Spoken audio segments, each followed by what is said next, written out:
Hello children, today we'll start second chapter of your civics book, Understanding Secularism. The chapter name is Understanding Secularism. About secularism you have listened little bit, but today we'll study about secularism in detail. Let's start the chapter with this introduction.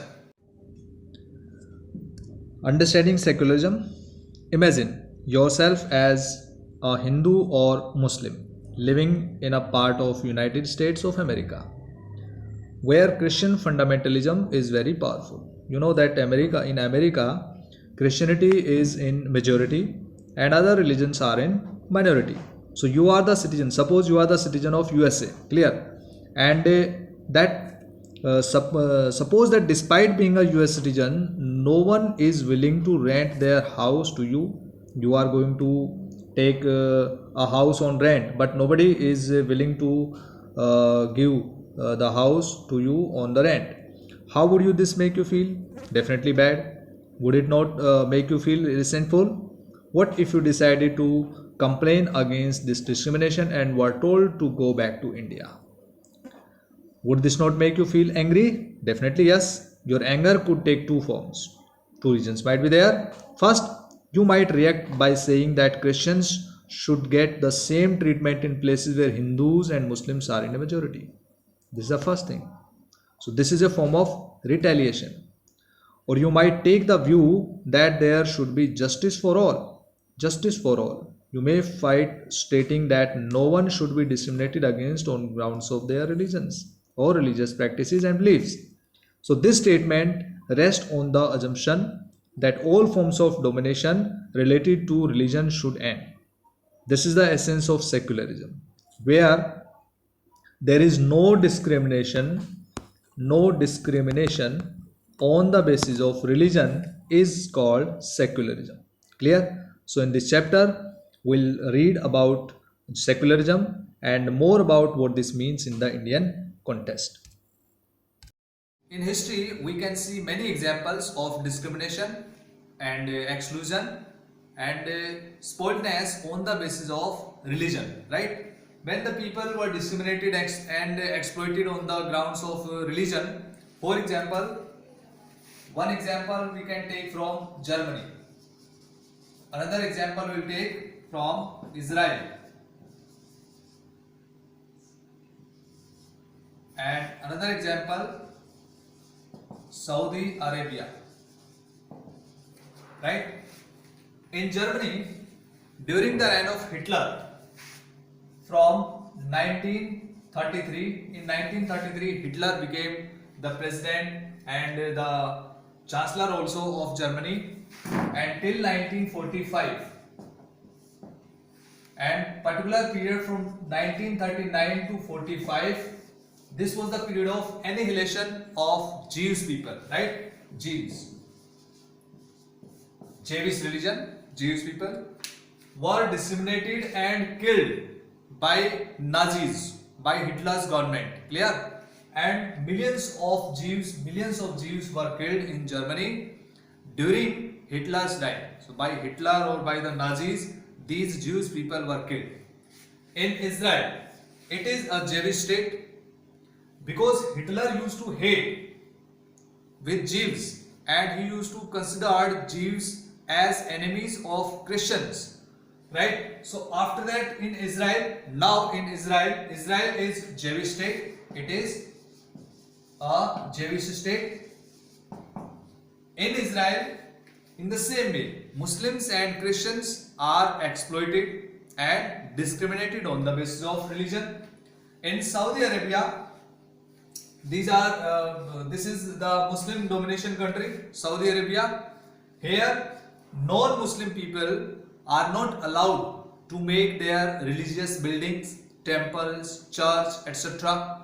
And they also are not allowed to gather publicly for their religious prayers, right? So with these three examples we can see and we can conclude that in history sometime one particular religious group is dominating another group, sometimes that particular group is dominating another group.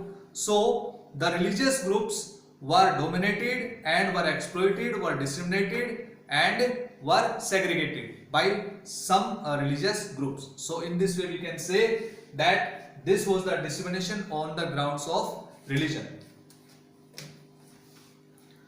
What is secularism? Now we'll discuss about secularism. What is secularism, right? In the previous chapter we studied about Indian Constitution. In this chapter we studied about fundamental rights little bit, that according to fundamental rights all the people are free to adopt or to practice their religion. Clear?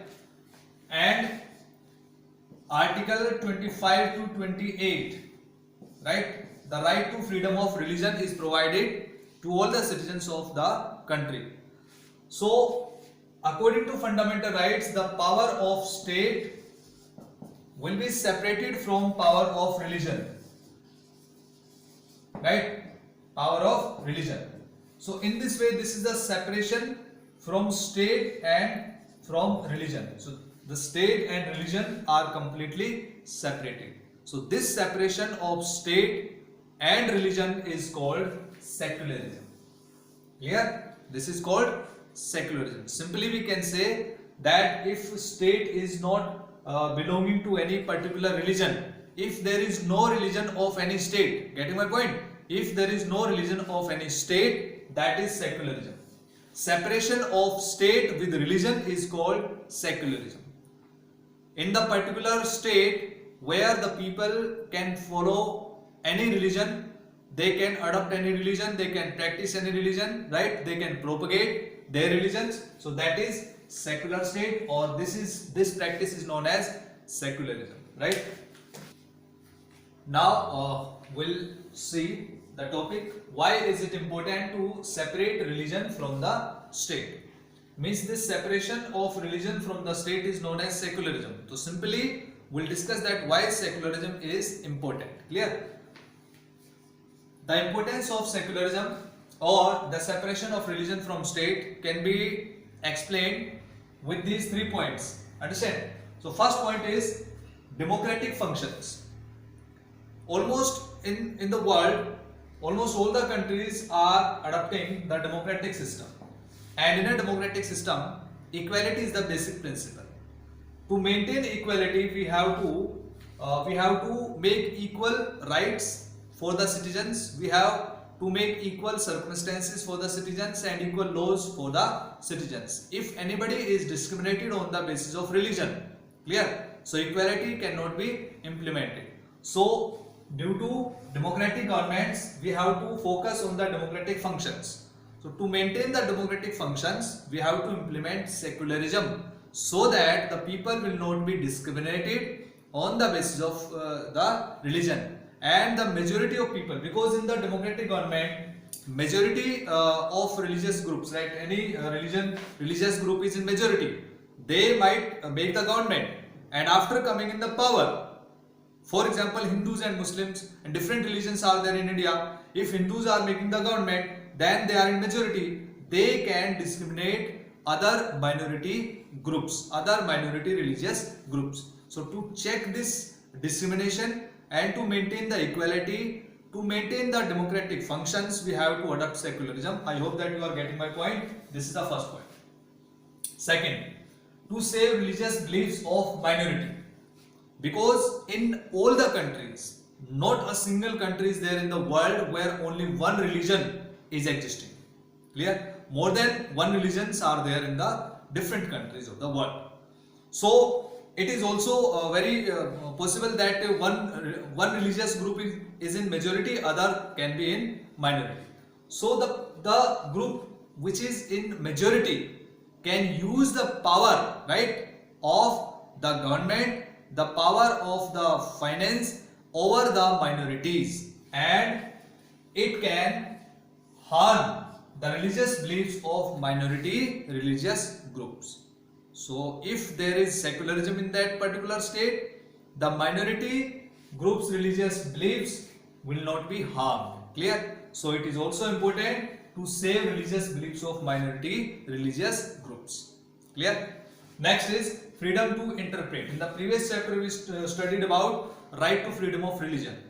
So freedom to interpret means we have to, means all the religious groups in the world in different countries have to interpret their religious beliefs, religious teachings, etc. So this is the freedom to interpret their religious teachings.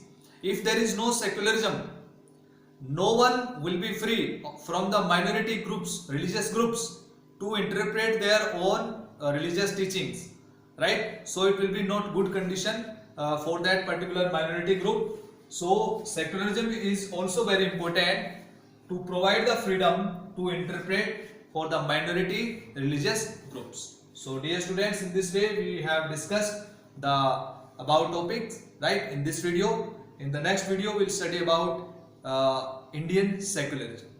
Thank you.